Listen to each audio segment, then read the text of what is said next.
بسم اللہ الرحمن الرحیم اللہم صلی علی سیدنا مولانا محمد بارک وسلم صلاۃ و سلام علیک یا رسول اللہ صلی اللہ تعالی علیہ وآلہ وسلم۔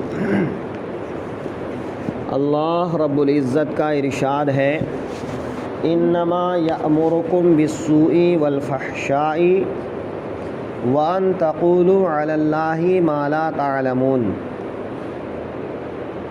اور وہ تمہیں حکم دے گا بدی اور بے حیائی کا، اور یہ کہ اللہ پر وہ بات جوڑو جس کی تمہیں خبر نہیں۔ یعنی کل جس آیت پر گفتگو ہوئی تھی اس کا مفہوم یہ ہے کہ اے لوگو، زمین کی پاکیزہ اور حلال چیزوں کو کھاؤ اور شیطان کے قدم پر نہ چلو، اور شیطان تمہارا کھلا دشمن ہے۔ اس آیت میں یہی بتایا جا رہا ہے کہ جو تمہارا دشمن ہے وہ کبھی تمہاری بھلائی نہیں چاہے گا، اور یہ شیطان تمہارا کھلا ہوا دشمن ہے، پکا دشمن ہے، تو یہ تم کو کبھی بھی اچھی بات نہیں بتائے گا۔ تم کو وہ کیا کرے گا؟ برائی کا حکم دے گا۔ اب ظاہر ہے کہ یہ شیطان برائی کا حکم کیسے دیتا ہے؟ جیسا کہ کل کی گفتگو میں کہا تھا کہ ہماری رگوں میں شیطان گردش کرتا ہے، ہم کو دکھتا نہیں ہے کہ شیطان کہاں ہے، کیسا ہے، لیکن وہ ہر جگہ ہے، وہ ہر کسی کے ساتھ میں ہے، اس کا وجود ہے۔ ایسا نہیں کہ ہمارے دل میں جو برے خیالات آتے ہیں اسی کا نام شیطان ہے، اسی کا نام جو ہے ہم کو جو تکلیفیں پہنچتی ہیں اسی کا نام سزا ہے۔ ہمارے دل میں جو اچھے خیالات آتے ہیں اور جو ہم خوشی محسوس کرتے ہیں وہی ثواب ہے، ایسا نہیں ہے۔ شیطان کا ایک اپنا وجود ہے، فرشتوں کا اپنا ایک وجود ہے، اس کا وجود شریعت میں مسلم ہے، بھلے ہم کو نظر نہیں آتا ہے، لیکن جب ہم اللہ رسول پر ایمان رکھتے ہیں تو اللہ رسول کی ان باتوں پر بھی ہمارا ایمان ہے، اور ایمان یہ کہتا ہے کہ یہ شیطان ہمارے دلوں میں وسوسہ پیدا کرتا ہے، برا خیال پیدا کرتا ہے، گناہوں کی خواہش پیدا کرتا ہے، اور یہی ہم کو گناہوں کی طرف لے جاتا ہے۔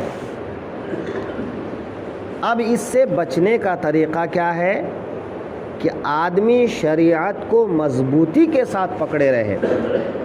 شریعت نے کہہ دیا یہ چیز حرام ہے تو آدمی اس کی طرف نظر بھی نہ کرے۔ تو اب ظاہر ہے کہ جب انسان اپنے اندر یہ یقین پیدا کرے گا کہ شریعت نے اس چیز کو حرام کہا ہے اور میں حرام کو اب نہیں اپناؤں گا، تو اب شیطان کی بس نہیں چلے گی، وہاں وہ لاچار اور مجبور ہو جائے گا۔ تو شیطان تم کو برائی کا حکم دیتا ہے، بے حیائی کا حکم دیتا ہے۔ سو کہتے ہیں برائی کو، اور فحشا کہتے ہیں بے حیائی کو۔ یعنی ایک انسان کے دل میں ایسے خیالات کا آنا کہ اس کو لگتا ہے کہ میں اگر اپنے آپ کی حفاظت نہ کروں، زبان کی، نگاہ کی، خیال کی، دل دماغ کی، تو یہ میرے حق میں اچھا ہے، میں آزاد ہوں، تو یہ ان کے اندر برائی اور بے حیائی ہے، یہ ان کے حق میں غلط ہے۔ کیوں کہ ایک انسان اس طرح سے اپنے آپ کو ننگا کرتا ہے، جب اس کی سوچ غلط ہو جاتی ہے تو پھر وہ اپنے آپ میں ہزاروں لباس پہن لے، لباس سے کچھ نہیں ہوتا ہے۔ جب سوچ غلط ہو جاتی ہے تو پھر انسان کا سب کچھ غلط ہو جاتا ہے۔ لہٰذا اپنی سوچ کی حفاظت کرنا یہ ضروری ہے۔ اور یہ آپ ہر جگہ کرنا ہے، ہر جگہ کریں گے۔ اگر 10 کے بیچ میں ہے تب بھی آپ کو حفاظت کرنا ہے، تنے تنہا ہے تب بھی آپ کو حفاظت کرنا ہے۔ یہی اصل امتحان ہے۔ لوگوں کے ڈر سے، سماج کے ڈر سے، معاشرے کے ڈر سے تو ہر کوئی بچنا چاہتا ہے، لیکن ایک انسان اکیلے میں ہو، کسی کا خوف نہیں ہے، لیکن اس وقت بھی وہ گناہ سے ڈرتا ہے، تو یہ اللہ کا خوف ہے، یہ رسول اللہ کا خوف ہے، یہ شریعت مطہرہ کا خوف ہے۔ اور انسان کے اندر یہی خوف ہونا چاہیے، ایک مسلمان میں یہی خوف ہونا چاہیے۔ تو شیطان کیا کرتا ہے؟ تم کو بھٹکاتا ہے، ارے کوئی نہیں دیکھ رہا ہے، یہاں کوئی نہیں ہے۔ بولنے میں کیا ہوتا ہے، سوچنے میں کیا ہوتا ہے نا؟ تو شیطان انسان کو طرح طرح سے بھٹکاتا ہے۔ ایسے میں اپنے آپ کی حفاظت کرنا ہی کامیابی ہے۔ تو اللہ فرماتا ہے انما یأمرکم بالسوء، وہ تمہیں یہی حکم دے گا کہ بدی کرو، والفحشاء اور بے حیائی کا کام کرو، وان تقولوا علی اللہ ما لا تعلمون، اور اللہ کے بارے میں ایسی بات کہو جس کے بارے میں تمہیں کچھ بھی خبر نہیں، کچھ بھی علم نہیں۔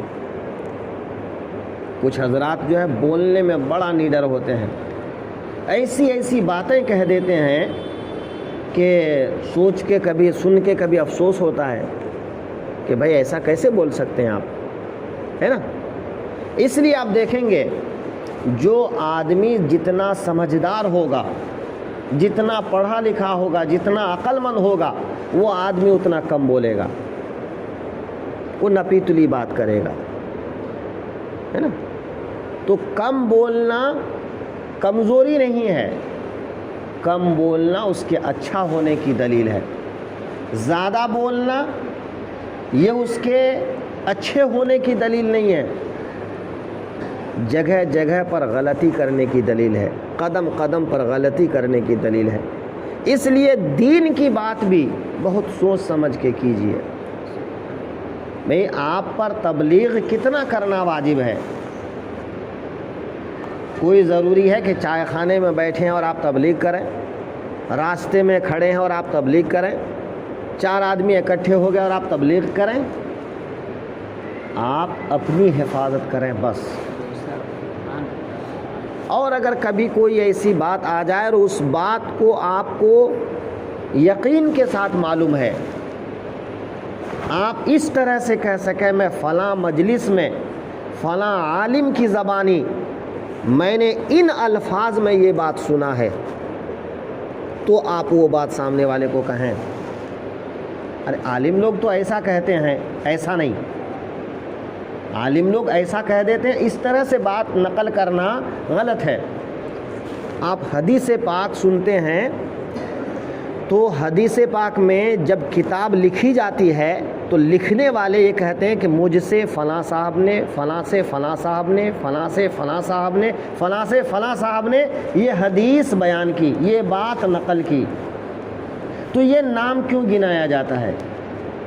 اس بات کی پختگی کے لیے کہ یہ بات یقینی ہے، اس میں جھول نہیں ہے نا؟ ورنہ محدثین کیا کہتے تھے؟ میں نے یہ حدیث سنا ہے، کافی ہو گیا نا۔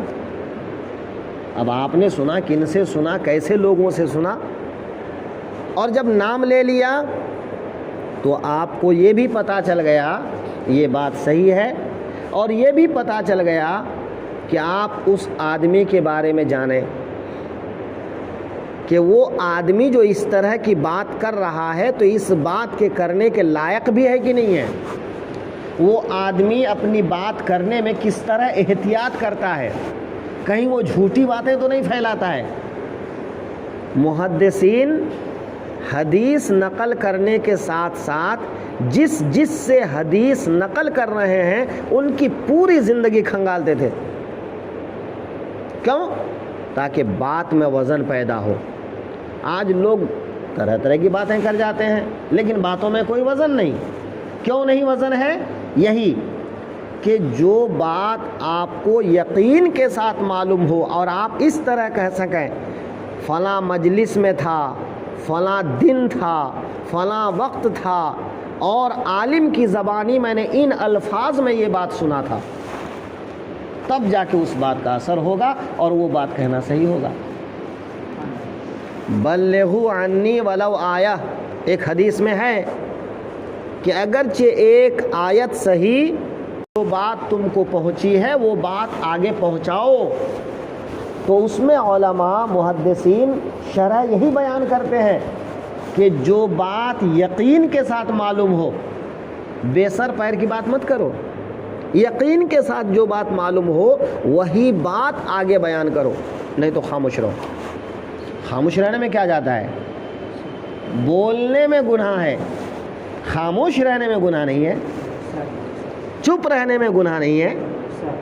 بول کے غلط بول گئے تو اس میں گناہ ہے۔ ہاں صحیح سند کے ساتھ آپ بول رہے ہیں۔ ہماری حدیث کی کتابوں میں حدیث کی ایک قسم آتی ہے، حدیث مسلسل۔ حدیث مسلسل کس کو کہتے ہیں؟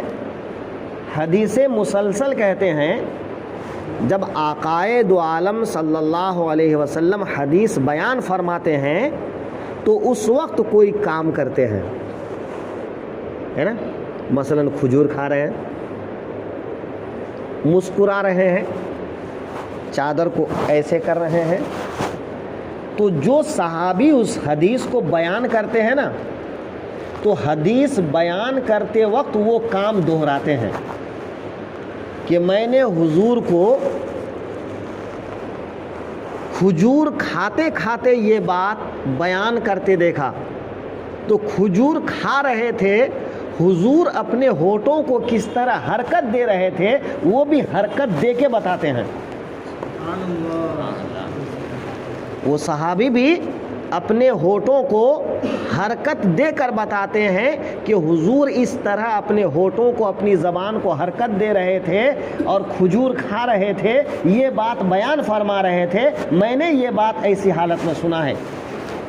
پھر صحابی سے جب کوئی اور نقل کرتے ہیں وہ بھی ایسے ہی دہراتے ہیں، یہاں تک کہ وہ حدیث کتاب تک پہنچ جاتی ہے۔ تو اس حدیث کو ہم لوگ کہتے ہیں حدیث مسلسل۔ یہاں تک کہ اگر بولتے بولتے دانت سے جو ہے کچھ چھوڑا رہے ہیں نا، تو سامنے والا بیان کرتا ہے ان کی دانت میں کچھ نہیں لگا ہے، لیکن وہ کیا کہتے ہیں کہ میں نے ایسی حالت میں سنا کہ وہ دانت سے کچھ نکال رہے تھے، کھلال کر رہے تھے، مسکرا رہے تھے، ہاتھوں کو ایسا کر رہے تھے، یعنی جیسا کرتے ہوئے دیکھا ویسا کرتے ہوئے آگے بیان کیا، تو اس حدیث کو ہم لوگ کہتے ہیں حدیث مسلسل۔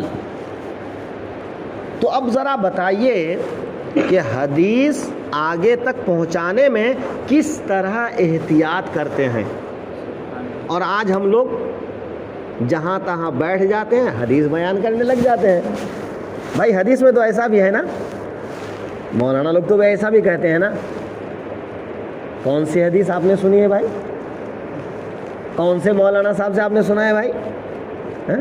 تو ان تقولوا علی اللہ ما لا تعلمون، اللہ پر ایسی باتیں نہ جوڑ دو جو بات تم نہیں جانتے ہو۔ اللہ کے بارے میں اللہ ایسا کرتا ہے، اللہ ویسا کرتا ہے، نہیں، جو تم سند کے ساتھ بیان کر سکو وہی بیان کرو۔ فلاں کتاب میں یہ بات ہے، ضرورت پڑے تو وہ کتاب نکال کے دکھا سکو، تب آ کے اس بات کو ممبر پہ بیان کرو، ورنہ بیان مت کرو، ہے نا۔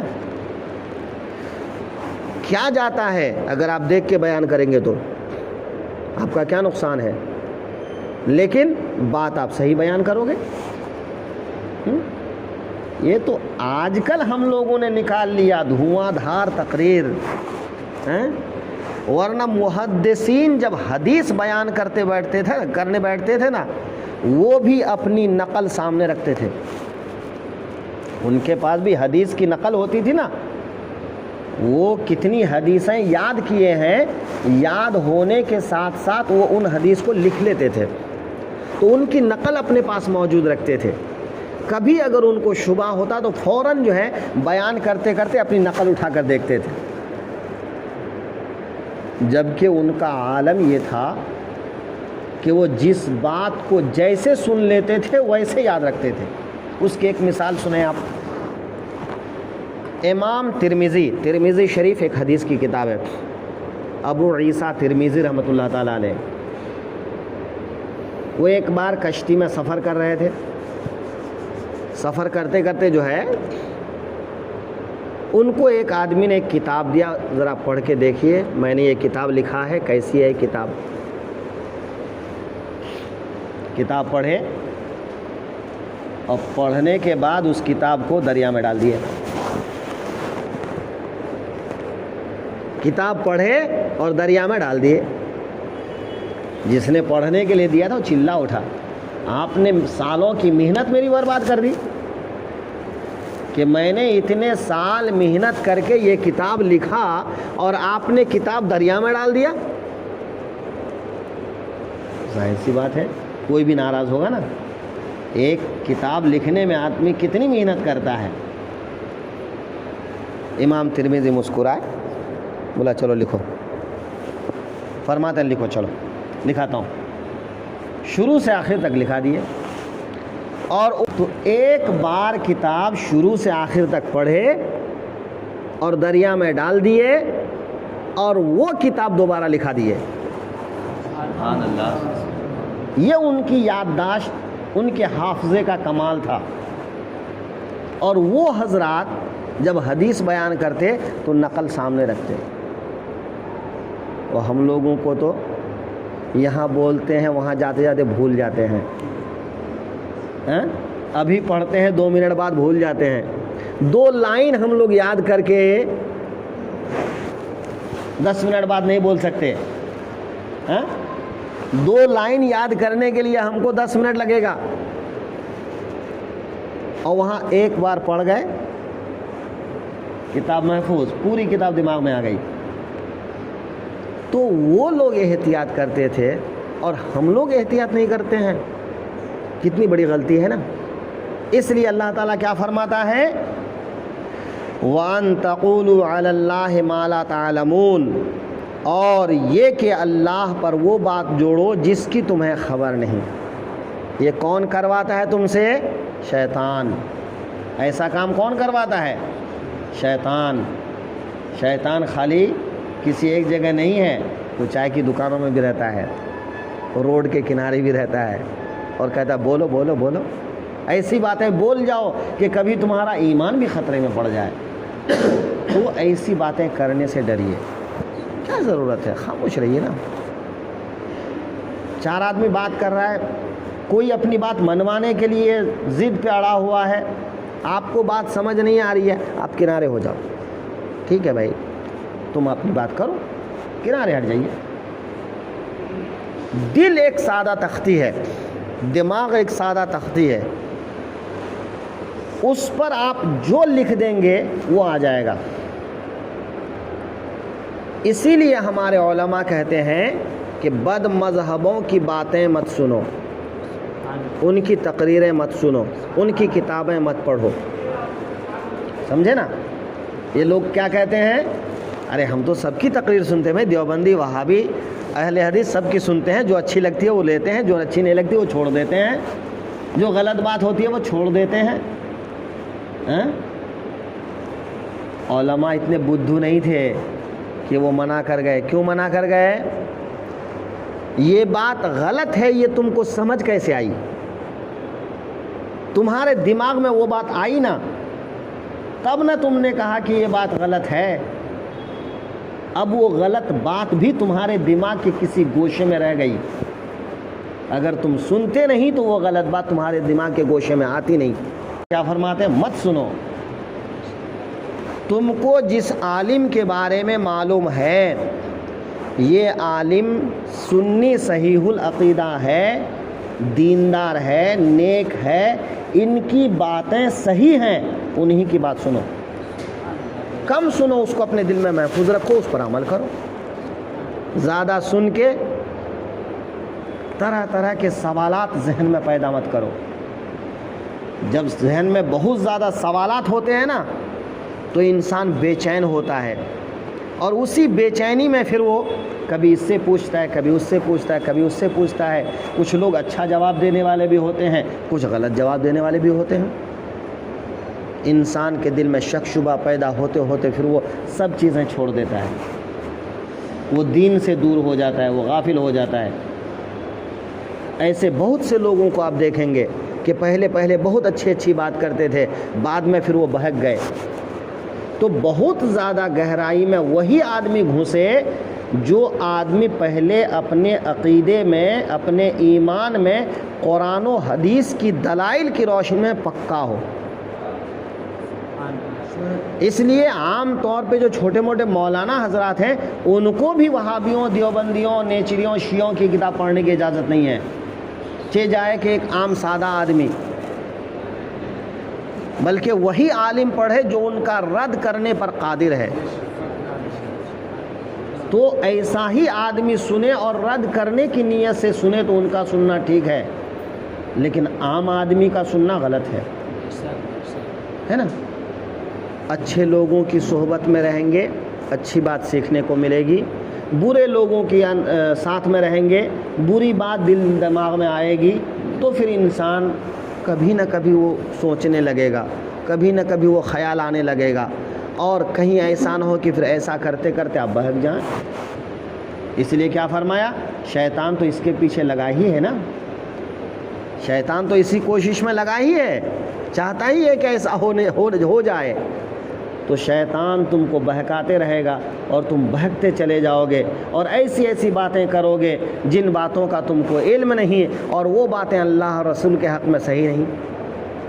لہٰذا ایسی باتیں کرنے سے بچو، کم بولو، صحیح بولو۔ جتنا وقت مل جائے نا، قرآن شریف پڑھیے، درود شریف پڑھیے۔ آج یہ عمل، کل وہ عمل، کل یہ وظیفہ، پرسوں وہ وظیفہ، ایسا بھی مت کیجیے۔ بہت زیادہ وظیفے کے چکر میں مت رہیے۔ آپ کے لیے سب سے بڑا وظیفہ کیا ہے؟ 5 وقت کی نماز، قرآن کی تلاوت، درود پاک کا ورد، یہ سب سے بڑا وظیفہ ہے ایک عام انسان کے لیے۔ آج روزی کا وظیفہ کر رہا ہے، کل محبت کا وظیفہ کر رہا ہے، پرسوں دشمنی کا وظیفہ پڑھ رہا ہے، پرسوں اور کاروبار کا وظیفہ کر رہا ہے۔ سب جگہ سے مایوس ہو کے آدمی بے دین ہو جاتا ہے۔ ایسا کام مت کرو۔ قرآن کی تلاوت، درود پاک کا وظیفہ، 5 وقت کی نماز، سچ بولنا، حلال کھانا، یہ سب سے بڑا وظیفہ ہے ایک عام آدمی کے لیے۔ بس اتنا ہی کرے وہ کافی ہے، ہاں اتنا کرے وہ کافی ہے، اس کی بخشش کے لیے اتنا ہی کافی ہے۔ باقی جو اہل علم حضرات ہیں جو کرتے ہیں وہ اپنا کریں، وہ ان کا کام ہے۔